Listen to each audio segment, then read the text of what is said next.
Hey everybody, Coach Jordan here coming at you for Wednesday, 325 Rev workout. We have 20 minutes of a Tabata, which means you are working for 20 seconds and then resting for 10. I'm going to break this down and continue to talk about this. And as I am doing this, please write down the movements or however you need to keep track as you're working out. Okay, so first movement today is a jumping air squat. These could also be regular air squats or tuck jumps if jumping air squats aren't tough enough. But I can't remember the last time somebody told me jumping air squats weren't tough enough. So those should be great. Cleaning an object, whether you have your dumbbell, barbell, kettlebell, slam ball, whatever you have, these will be just a clean to your shoulder, and I'll demo that in a second. Third movement is a row, ski, run, jump rope, mountain climber, some variation of cardio that you've been doing consistently. This is meant to be really intense. Okay, so if you are limited with your running, I'd like to see mountain climbers or some other super hard cardio variation. I'm going to show a what we call a hike in place, which is another option for someone who needs low impact but high intensity. Okay. Continuing from our strength portion, just an object deadlift. This is not meant to be super duper fast crazy. Okay, this is meant to be controlled, but we're just going to sneak in some more repetitions of a deadlift today.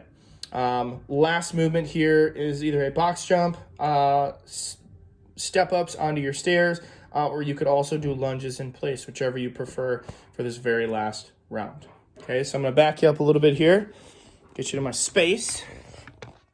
We're going to talk about these movements. Okay, so first one, jumping air squat.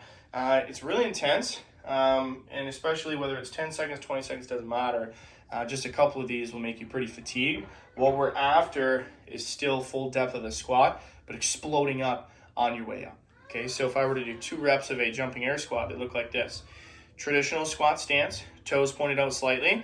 For me, I like to have my hands out front because that helps me stay more upright when I go into the jump, versus I see a lot of folks who drop their chest towards the floor and then jump from there. It's not nearly as intense because we're not going low enough. So if you can, squat low, just like you would an air squat, and jump.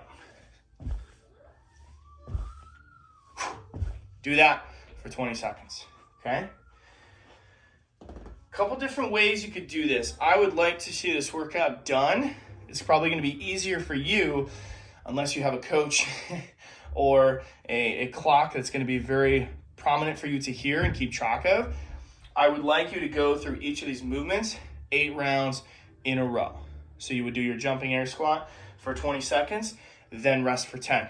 Then do another set of jumping air squats for 20 seconds, rest for 10. You could do that for 8 rounds and then move on to your next movement. If you're proactive and you can keep track of the clock and you have a good mental state while you're working out, which most people don't, you could transition through these movements, but there's also a 30-second transition stuck in there. So unless you're really comfortable with the Tabata style workout, I'd like to see your 8 rounds of your jumping air squats, then you get a 30-second rest or transition period before you go to 8 rounds of the next movement. Okay, if you have questions about that, let me know. Otherwise, take the easy route. Your 8 rounds of jumping air squats, which is 20 seconds on, 10 seconds off, 8 times.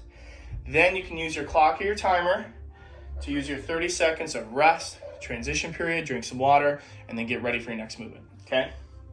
Which we have an object clean. So you're just gonna take something from the floor and get it to your shoulder, okay? For example, here I have a dumbbell. I would just take it from the floor with a flat back and get it to my shoulder, take it back down, and then I would just switch sides and do that for 20 seconds. You could also do that with your kettlebell, right? Hiking through your legs, getting to the front rack position, going back to the floor, and clean. Back to the ground, and clean.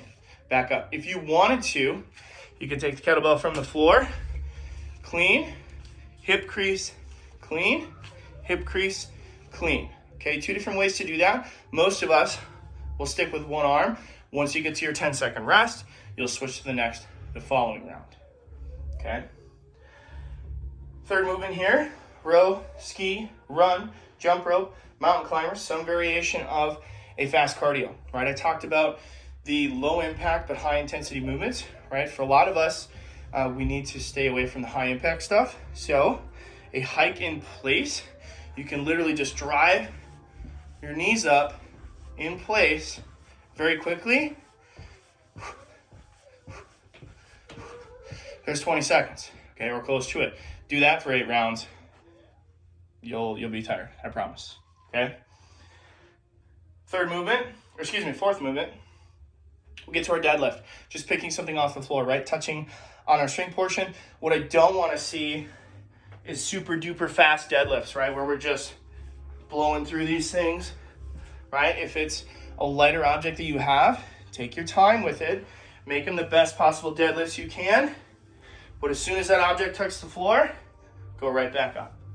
And do that for your 20 seconds, resting for 10, and do that for another 8 rounds, okay? Last movement, box jump. I know a lot of us don't have boxes. If you feel comfortable, I've done a few workouts where I'm actually jumping to like step number 3 on a set of stairs that I have in the house. The step back is a little weird though, okay? So please try maybe 1 or 2 steps at a time and see how you feel about that. Otherwise, you could walk up and down a flight of stairs in 20 seconds. That would be great. Do that 8 times. Okay, or you could substitute that for lunges. Lunges in place, reverse lunges. I know we've been doing a lot of lunges lately. So option number 4 I'll give you today is you could do a split squat. Okay, if you've never done a split squat before, it can be really intense. So I'm gonna set myself up in a position where when I get to the floor, my feet aren't super duper far apart. This is a confident, controlled position for me to be able to stand up. Whoa, keep my balance here. It's first cut Jordan, okay, right? It's the first time doing this video. And I'm going to immediately get my knee back to the floor, come back up. Keeping my torso nice and tall. I could do that for 20 seconds on one side, then switch my feet for the next round, okay? So, to ease your confusion, when you're looking at the whiteboard, Tabata, 8 rounds, which is a total of 4 minutes of work. You're gonna do 20 seconds of work, then 10 seconds of rest. You'll do that for 8 total rounds or 4 total minutes, okay? If you have any questions, please reach out to me, comment on the Facebook group. Otherwise, if you're a little confused, 20 seconds of work, 10 seconds of rest, those movements, do it for 20 minutes, you feel great, all right? If you have questions, friends, reach out. Otherwise, I'll see you soon. Coach Jordan signing out.